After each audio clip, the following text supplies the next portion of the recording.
এবারের প্রশ্নটাও স্লিপে। প্রশ্ন করছেন অ্যাডভোকেট আব্বাসী টাকার নিয়াজি। পৃথিবীতে এখন এডস ছড়িয়ে পড়েছে, আমরা এই রোগের চিকিৎসা জানি না। কোরআন কি এই রোগের প্রতিকার আর প্রতিরোধ সম্পর্কে কিছু বলেছে?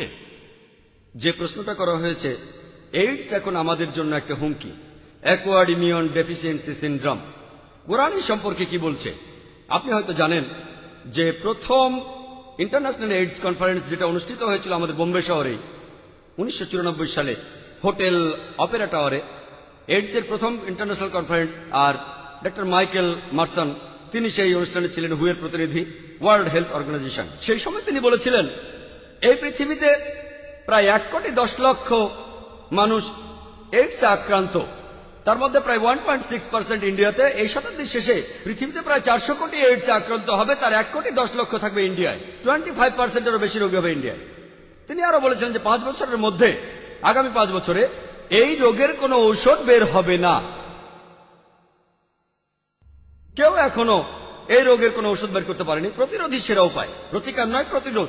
আর এইডস হওয়ার কারণগুলো তিনি বলেছিলেন, একটা হলো সমকামিতা, অন্যটা হলো যৌনাচার, অনিরাপদ যৌনাচার অর্থাৎ ব্যভিচার, তৃতীয়টা হলো সুই ব্যবহার করা, ড্রাগস বা অন্য কারো রক্ত নেওয়ার জন্য, আর চতুর্থ কারণ হলো অ্যালকোহলে আসক্তি। যদি ভালো করে দেখেন, কোরআনে সবগুলো ব্যাপারে কথা বলেছে। পবিত্র কোরআনে সূরা আরাফের 80 নম্বর আয়াত ও 81 নম্বর আয়াতে আছে যে আমি লুতকে পাঠাইয়াছিলাম, নবী লুত আলাইহিস সালাম, সে তাহার সম্প্রদায়কে বলিয়াছিল, তোমরা এমন কুকর্ম করিতেছ যাহা তোমাদের পূর্বে কেউ করে নাই। তোমরা কামতৃপ্তির জন্য নারী ছাড়িয়া পুরুষের নিকট গমন করো। তোমরা নিশ্চয়ই সীমা লঙ্ঘনকারীদের সম্প্রদায়। লুত আলাইহিস সালাম বলেছেন যে তাহার সম্প্রদায়ের লোকেরা সবাই সমকামী ছিল। হয়তো সদম আর গোমরা শহরের গল্পটা আপনারা জানেন, কিভাবে আল্লাহ সুবহানাহু ওয়া তাআলা তাদের উপর ভীষণ বৃষ্টি বর্ষণ করেছিলেন। সমকামিতাকে পবিত্র কোরআন নিষিদ্ধ ঘোষণা করেছে, কিন্তু এখন আমরা দেখি সমকামীরা বিয়েও করতে পারে। খবরটা জানেন? আমি যখন কানাডায় ছিলাম, খবরের কাগজের প্রথম পাতায় দেখেছি এক পুরুষ আর এক পুরুষকে চুমু দিচ্ছে, স্বামী স্ত্রী, লিগালাইজড গে, সমকামিতা বৈধ। সমকামীরা অধিকারের জন্য মিছিল করে, সমকামীদের অধিকার। সান ফ্রান্সিসকোতেও এই ঘটনা দেখেছি। একটা কারণ হলো সমকামিতা, আরেকটা হলো ব্যভিচার। পবিত্র কোরআনে সূরা ইসরার 32 নম্বর আয়াতে উল্লেখ করা আছে, বলা হয়েছে যে তোমরা জিনার নিকটবর্তী হইও না, ইহা শয়তানি এবং শয়তানের অন্য পথগুলো খুলিয়ে দেয়। ব্যভিচারের নিকটবর্তী হইও না। আর আপনারা জানেন আমেরিকাতে একজন মানুষ গড়ে 8 জন মানুষের সাথে যৌন সম্পর্ক করার পর সে একজনের সাথে স্থায়ীভাবে বসবাস শুরু করে। এখানে গড়ে 8 জন, কারো হয়তো 20, কারো 30, কারো 1 জন বা 2 জন, গড়ে 8 জনের সাথে যৌন সম্পর্কের পর একজনের সাথে স্থায়ীভাবে থাকা শুরু করে। আপনারা জানেন এটা সেখানে একদম বৈধ। কোরআন সব সময় ব্যভিচারের বিরুদ্ধে, পুরোপুরি ব্যভিচারের বিরুদ্ধে। আর এইডস এর অনেকগুলো কারণের একটা হলো পতিতাবৃত্তি। এদেরকে ডাক্তাররা কি বলে জানেন? CSW। এর অর্থ কি জানেন? Commercial sex workers. আমরা এদের সুন্দর নাম দিয়েছি। আর ডক্টর গিল্ডার মত অনুযায়ী সেই কনফারেন্সে যে বোম্বে শহরে 50% কমার্শিয়াল সেক্স ওয়ার্কার এইডসে আক্রান্ত, এই শতাব্দীর শেষে 90% হবে। ইসলাম ধর্মে পতিতাবৃত্তির কোনো স্থান নেই। আর পতিতালয়ে যারা যায় তাদের বেশিরভাগই, রিপোর্ট বলছে, তাদের বয়স 15 থেকে 24-এর মধ্যে, সবাই তরুণ। আমাদের প্রিয় নবী হযরত মুহাম্মদ সাল্লাল্লাহু আলাইহি সাল্লাম বলেছেন, সহিহ বুখারীতে আছে 7 নম্বর খণ্ড 3 নম্বর অধ্যায় 4 নম্বর হাদিস, তিনি বলেছেন, হে যুবক যুবতীরা, তোমাদের যাহাদের বিবাহ করিবার সামর্থ্য আছে বিবাহ করো, কারণ তাহাতে তোমাদের দৃষ্টিনত হইবে। ইসলাম অনুযায়ী তাড়াতাড়ি বিয়ে করাই ভালো।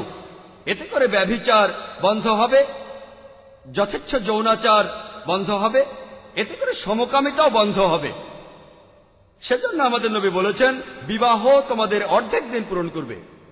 একেবারে শেষের কারণটাতে আসি, নেশা জাতীয় দ্রব্যের আসক্তি। এছাড়াও অ্যালকোহলিজম।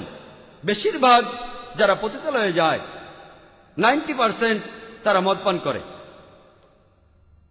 অ্যালকোহলিক পবিত্র কোরআনে উল্লেখ করা আছে সূরা মাইদার 90 নম্বর আয়াতে বলা হয়েছে, ইয়া আইয়ুহাল্লাযীনা আমানু হে মুমিনগণ, ইন্নামাল খামরু ওয়াল মাইসিরু নিশ্চয়ই মদ এবং জুয়া ঘৃণ্য বস্তু, ওয়াল আনজাবু ওয়াল আসনামু মূর্তি পূজার বেদী এবং ভাগ্য নির্ণয়ক স্বর রিজসুম মিন আমালি শাইতান। এইসব শয়তানের কার্য, উহা বর্জন করো যাহাতে সফল কাম হইতে পারো। আজকে মেডিকেল ডাক্তাররা তারা বলেন কাউকে মাতাল বলবেন না, অ্যালকোহলিজম অসুখ, তাদেরকে রোগী মনে করুন। মেডিসিনের বইগুলোতে একটা শব্দ এসেছে অ্যালকোহলিজম। অ্যালকোহলিজম একটা রোগ, মানুষের বিভিন্ন রোগ, টিউবারকুলোসিস অথবা ক্যান্সার। অ্যালকোহলিককে দোষ দেবেন না, এরা রোগী, এটা একটা অসুখ। আমি তাদের বলি অ্যালকোহলিজম যদি অসুখ হয়, এটা একমাত্র অসুখ যেটা বোতলে বিক্রি হয়। এটা একমাত্র অসুখ যার বিজ্ঞাপন দেয়া হয় খবরের কাগজে, ম্যাগাজিনে দেয়া হয়, রেডিওতে দেয়া হয়, এমনকি টেলিভিশনে দেখানো হয়। আমাদের সরকার আইন করেছে যে অ্যালকোহল জাতীয় কোনো পণ্যের কোন রকম বিজ্ঞাপন দেয়া যাবে না। তারা এখন কি করে জানেন? ব্যাগপাইপার সোডা। কে এই সোডা খাবে? আসল কথা মানুষ জানে এই ব্যাগপাইপার সোডা হলো হুইস্কি, তারপরও ব্যাগপাইপার সোডা। আরেকটা বিজ্ঞাপন লন্ডন পিরেস বা অন্য কোনো অ্যালকোহল কোম্পানি, গ্লাস গ্লাস, এটা গ্লাসের অ্যাড। যে কোনো সুস্থ মানুষই বুঝবে এটা আসলে অ্যালকোহলের বিজ্ঞাপন। এরা আসলে সরকারকে নিয়ে খেলছে। এই অ্যাডগুলো নিষিদ্ধ না, টেলিভিশনেও দেখবেন। অ্যালকোহলিজম অসুখ হয়ে থাকলে এটাই একমাত্র অসুখ যেটা থেকে সরকারের বেশ কিছু আয় হয়। এটাই একমাত্র অসুখ যেটা বৈধ দোকানে বিক্রি হয়। এটা একমাত্র অসুখ যেটা কোনো জীবাণুর কারণে হয় না। এই অসুখের কারণে দুর্ঘটনা ঘটে মানুষ মারা যায়। এই অসুখের কারণে পরিবার ধ্বংস হয়ে যায়। কোরআন বলছে এটা কোনো অসুখ নয়, বরং বলছে রিজসুম মিন আমালি শাইতান ইহা শয়তানের কার্য, ফাস্তানিবু লাকুম তুফলিহুন। উহা বর্জন করো যাহাতে সফল কাম হইতে পারো।